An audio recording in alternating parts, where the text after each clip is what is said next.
Please subscribe. I have urgent, last-minute updates on this case. This is an impromptu, urgent episode because of key details I have just independently verified. One haunting question continues to shadow everyone following the Nancy Guthrie investigation. Why are detectives suddenly inspecting a tunnel that previously drew zero public attention? Reports analyzed by Brian Entin suggest a tunnel lead emerged as investigators searched areas tied to the disappearance. Authorities have not publicly confirmed that this tunnel directly links to Nancy's disappearance, but the mere fact that it is being examined has observers scrutinizing this sudden development. Because if investigators are dedicating highly valuable time to a site outside the original search parameters, then the ultimate question is simple. What did they find that forced them to look back?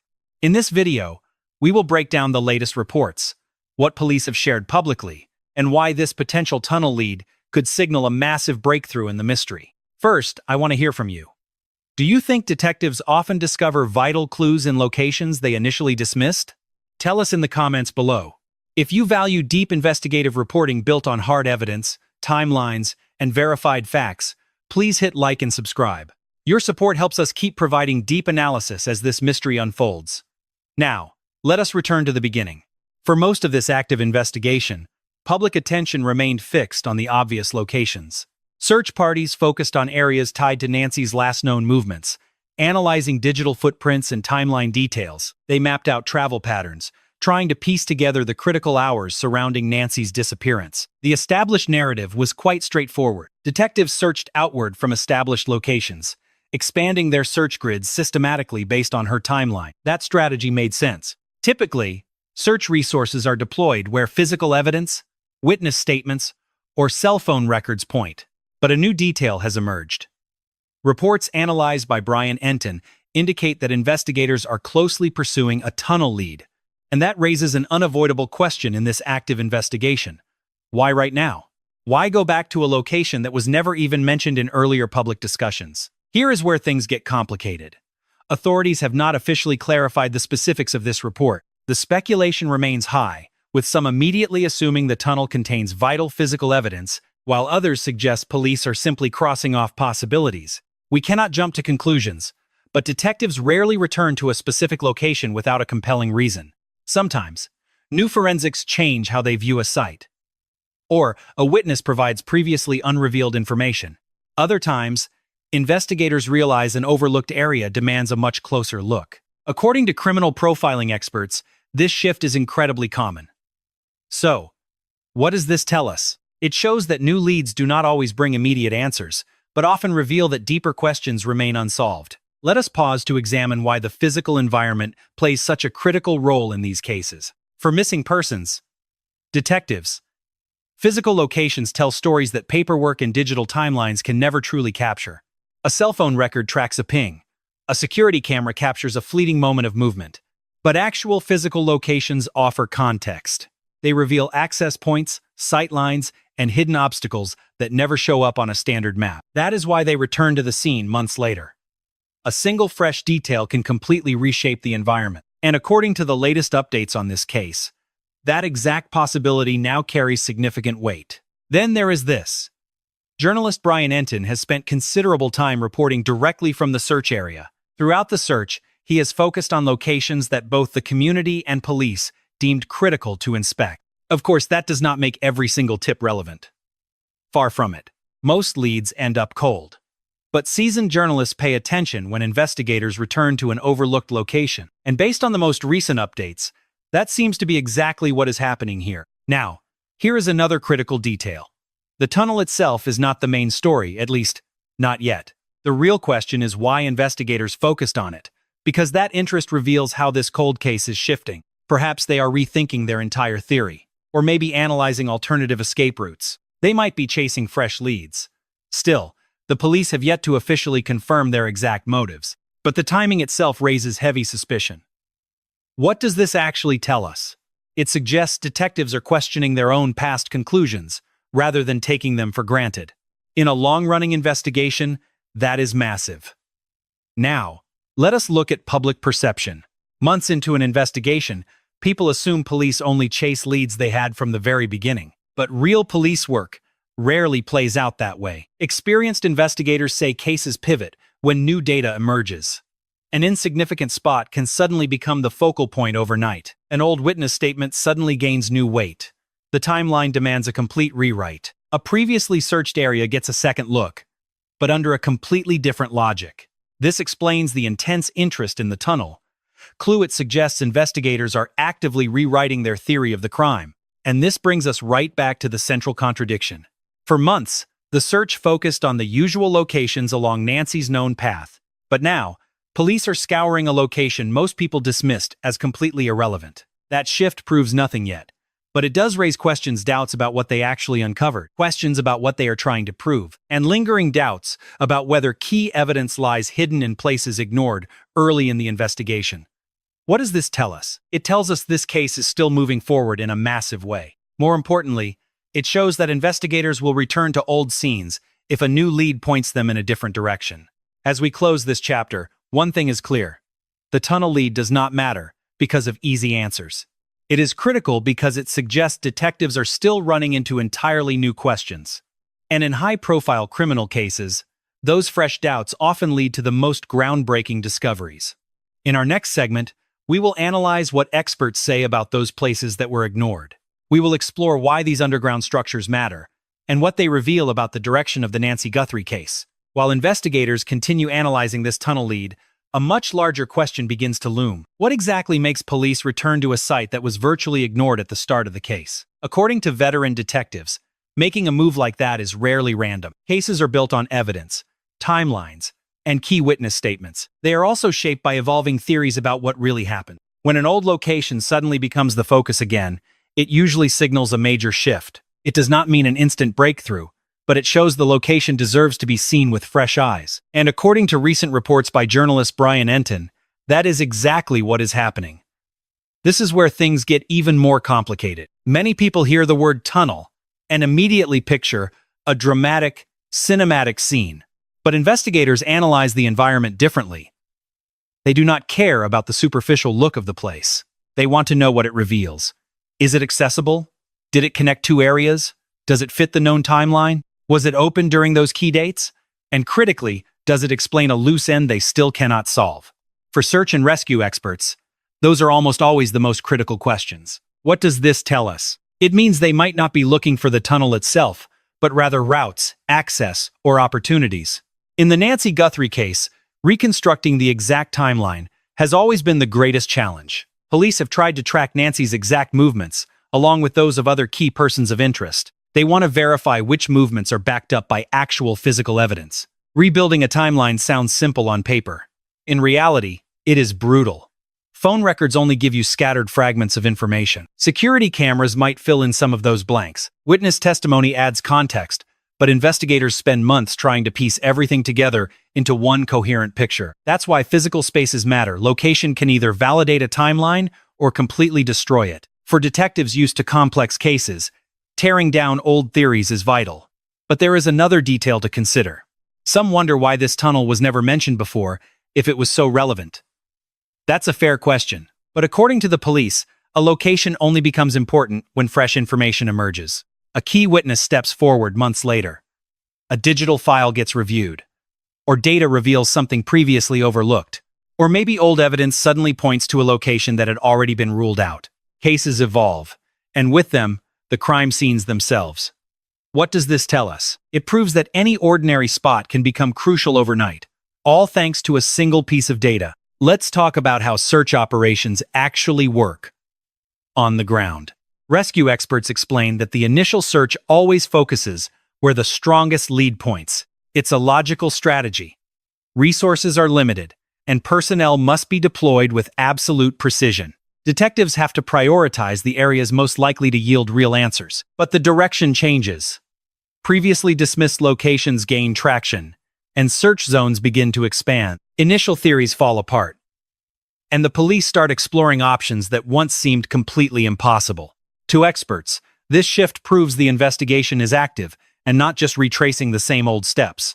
That's why the lead about the alleged tunnel has captured so much interest. It suggests that detectives are pursuing new paths instead of settling for their initial conclusions. But there is another crucial factor to consider. What the public knows and what the police know are entirely different. We only see a fraction of the truth. Authorities withhold details. Evidence is locked away, and some testimonies will never see the light of day. And of course, investigators stay quiet while they analyze active leads. That's why it's hard for people to understand why they suddenly focus on one specific spot. The answer's usually hidden in data that hasn't been made public yet. Homicide detectives say this happens more often than we realize. So, what does this actually mean? It tells us we still don't know what drove police back to this tunnel. And that's where Brian Entin's reporting becomes crucial. Throughout this entire case, Entin has pointed out critical details. Things that seemed insignificant at first, but later became key pieces of the puzzle. According to his reports, they're not talking about the tunnel on a whim. They're talking about it because police believe it hides something worth investigating. That distinction is crucial. A lead doesn't have to yield immediate answers to be valuable. Sometimes its worth lies in what it helps rule out, and other times it raises entirely new questions. And every now and then, it redirects the investigation toward areas that were previously ignored. So, what does this tell us? The tunnel's significance will depend on what detectives find inside, not just the fact that it exists. Let's look at the bigger picture. Nancy Guthrie's case has always had loose ends, casting doubts on both the timeline and her movements, unanswered questions about the locations linked to the crime. And for the police, those doubts usually lead directly to new searches in areas they previously overlooked. That's why the tunnel lead fits into a much larger pattern. It's one more effort to solve this mystery. It's a fresh attempt to challenge assumptions and see if valuable information is still hidden within the existing evidence. As we close this second part, one thing remains crystal clear. The tunnel lead won't give us immediate answers, at least not right now. But it does prove police are still chasing leads and questioning everything they thought they knew. And in investigations this long, this is crucial, because the most significant breakthroughs happen when investigators stop looking in the usual spots and start asking which areas they overlooked or failed to examine thoroughly. In our third episode, we will break down the conflicting theories surrounding this lead, what the experts think about overlooked locations in major cold cases, and why some observers believe this breakthrough could be a tipping point in the Nancy Guthrie investigation. While police continued analyzing the tunnel lead, the conversation around Nancy Guthrie's case took a dramatic turn.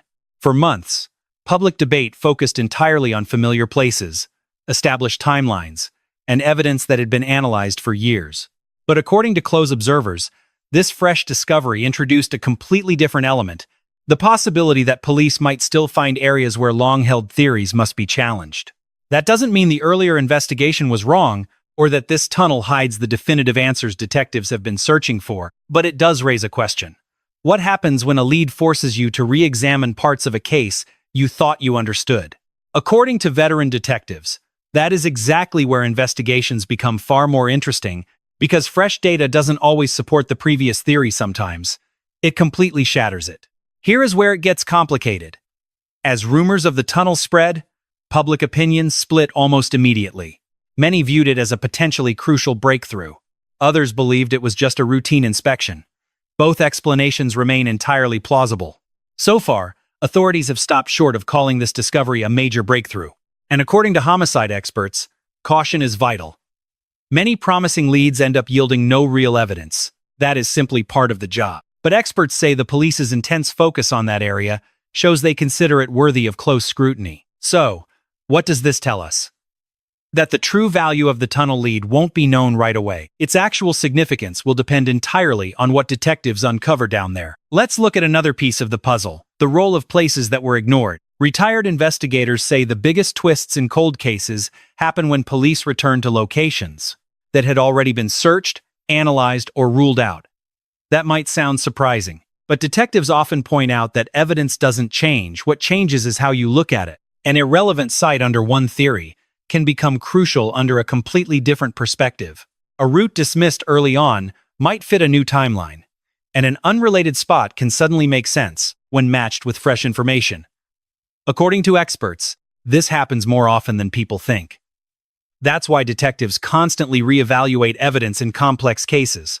So, what does this reveal? That the tunnel lead matters because investigators are seeing it in a new light. But there's another detail, the exact timing of it all. According to case files, this renewed interest in the tunnel comes after months of searches, interviews, and deep evidence review. This timing is critical because investigators never double back without a reason. something triggered this decision. It could have been a witness statement, a fresh look at digital records, new details from questioning, or clues that finally made sense after connecting other pieces of the puzzle. Authorities haven't revealed what sparked this sudden interest, so the uncertainty persists. But according to active homicide experts, this element of timing often holds valuable clues. It suggests the lead came from investigative progress, not just random luck. So, what does this tell us? That police are still actively building their theory, rather than just trying to confirm what they already assume. Let's talk about another massive challenge for investigators, the fine line between possible and probable. When a new lead emerges, people immediately ask if it will finally solve the entire mystery. But experts point out that police don't operate that way. Their top priority is proving the lead's credibility. Does it align with known evidence? Does it fit the timeline? Can it be verified independently? Only when those questions are answered can investigators measure their true impact. That difference is crucial because public speculation always outpaces the actual investigation. Outsiders look at a single clue and assume everything has changed. Police tread carefully, testing, verifying, comparing, and constantly questioning their own suspicions. For retired detectives, that caution is vital. So, what does this tell us? It reveals that investigators view the tunnel lead as just another puzzle piece. And this is exactly where the reporting of Brian Entin becomes so crucial. Throughout the Nancy Guthrie investigation, Entin has focused on how detectives think, not just what they uncover. For analysts, this tunnel is key, partly because it reveals exactly where current search efforts are heading. That detail is valuable, since police focus is often born from unresolved questions. Authorities won't reveal everything, but their movements betray, which doubts keep them awake at night. According to reports, the tunnel seems to be one of those major mysteries. That alone reopened the debate over the case direction. Now, let us dissect a massive contradiction coming to light. The official story suggested police had already searched key locations after Nancy went missing. Yet, recent reports reveal that a site completely ignored by the public is now under intense scrutiny. This does not mean they failed, but it proves the relentless hunt for answers goes on. Experts argue that willingness to challenge early suspicions is a sign of rigorous police work, not failure. A good detective never clings to a single theory. They follow the evidence anywhere, even if it leads them to an unexpected place. What does this reveal? That the tunnel lead matters less as a physical location and more for the evolving investigation. As we close part 3, one thing is certain. The tunnel report represents far more than just a new search grid. It reminds us that Nancy Guthrie's case remains active, moving, and far from solved. Investigators are reportedly comparing hypotheses, analyzing evidence, revisiting old scenes, and tirelessly searching for answers. Whether the tunnel will prove critical remains a mystery. But according to veteran detectives, the willingness to re-examine what was once overlooked often opens the door to solving complex cases. In our final chapter, we will piece together the strongest evidence to find the most logical explanation for this new lead. We will also analyze what this shocking discovery might reveal about the future direction of the Nancy Guthrie case. In piecing together this investigation, it is crucial to return to the question that first drew attention to this mysterious tunnel. Why did investigators decide that this specific location deserved such close examination? After reviewing the timeline, the searches, and the case files, one thing becomes incredibly clear. The tunnel itself is not the story. The real mystery is what investigators uncovered that drew them back to that spot. And according to seasoned detectives, that distinction changes everything. Criminal investigations are rarely solved by one single, dramatic discovery. They usually progress through tiny details that slowly shift the meaning of the existing evidence. That appears to be exactly what many experts believe is happening right now. According to reports analyzed by Brian Entin, police continue reviewing data linked to specific areas of interest. Locations that were initially completely off the public radar. The alleged tunnel lead is a prime example. And this is where things get truly intriguing. Throughout the Nancy Guthrie case, investigators have spent countless hours reconstructing detailed timelines. They study where each suspect was, at what exact hour, and which routes they might have taken. They also test if old theories about transit fit the physical evidence, a slow, painstaking process. They cross-reference statements, trace digital footprints, and meticulously scan the terrain. They check if every single piece of loose data aligns logically. According to homicide experts, it is not uncommon for a new location of interest to emerge when adjusting the timeline. What does this show? that this tunnel lead might not be crucial for introducing a completely new theory, but because it might fit a broader, more systematic effort to better understand the existing evidence. Now, let's return to one of the most prominent themes emerging in this case: the detective's willingness to constantly question their own assumptions. Retired detectives say an investigator's worst mistake is clinging to an initial theory. Evidence rarely points where you expect, and investigations often demand reevaluating crime scenes and witnesses, and timelines over and over. It is a frustrating process that can look repetitive from the outside. But experts say this is crucial. The goal is not to validate what detectives already suspect. The goal is to determine what actually happened. Sometimes, that means searching a place that seemed completely insignificant. That is likely why this lead commands attention. It shows they are still willing to ask the hard questions. So, what does this tell us? It reveals that the case may be evolving in ways the public cannot see. Now, let's consider another key point. The public simply does not know everything that the investigators know. That reality has defined the Nancy Guthrie investigation. Reports show that authorities are keeping certain details close. Key information remains strictly confidential, and active casework often happens far from the public eye. Because of this, analysts often try to decode progress with only a fragment of the picture. This tunnel lead could be a prime example. They might have unrevealed reasons for inspecting that specific location. Maybe they are assessing evidence the public has never seen, or simply chasing a loose end that needs verifying. At this point, we just don't know. Embracing that uncertainty is a vital part of honest investigative journalism. So, what exactly does this tell us? It means every conclusion must align strictly with the evidence available to us right now. Now, let's analyze the most logical explanation of events, based on what has been reported. The lead doesn't mean the mystery is solved, or that this tunnel is suddenly the key to solving everything. The most logical takeaway is simple. Reports suggest investigators believe this location is worth looking into. That search suggests unresolved loose ends, unanswered questions about movements, lingering doubts about access, questions about locations tied to the timeline. Experts say these exact unknowns often drive the next phase of a case. That might be exactly what we are seeing, a relentless effort to test possibilities and eliminate lingering doubts. And what does this show? The tunnel lead might represent an active path of inquiry, not a final answer. Now, let's step back and look at the bigger picture. For many months, the Nancy Guthrie case has been plagued by incomplete data and shifting timelines, along with endless efforts to make sense of it all. Scenes re-examined, evidence reviewed, statements taken, and theories rebuilt. This reported tunnel lead fits right into that exact pattern. It points to an active, ongoing investigation, rather than a cold case that has stopped searching for answers. And according to veteran investigators, that kind of persistence is crucial in complex mysteries where answers rarely come fast. Sometimes they only emerge when detectives re-examine spots they thought they knew inside out. As we wrap up, one question remains. If this tunnel lead had never come to light, would investigators still be asking the same questions?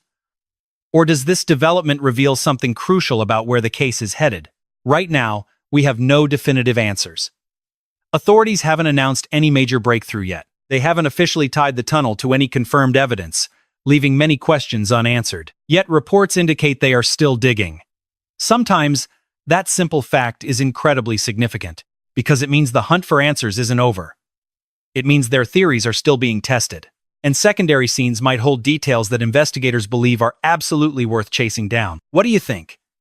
Is re-inspecting overlooked areas the key to solving a case that has been cold for so long? Or do you believe the real answers lie hidden in the evidence they already have? Keep the discussion respectful in the comments.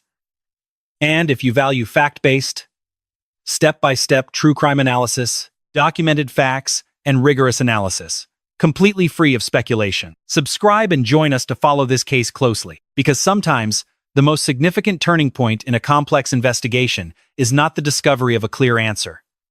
It is uncovering a completely new question.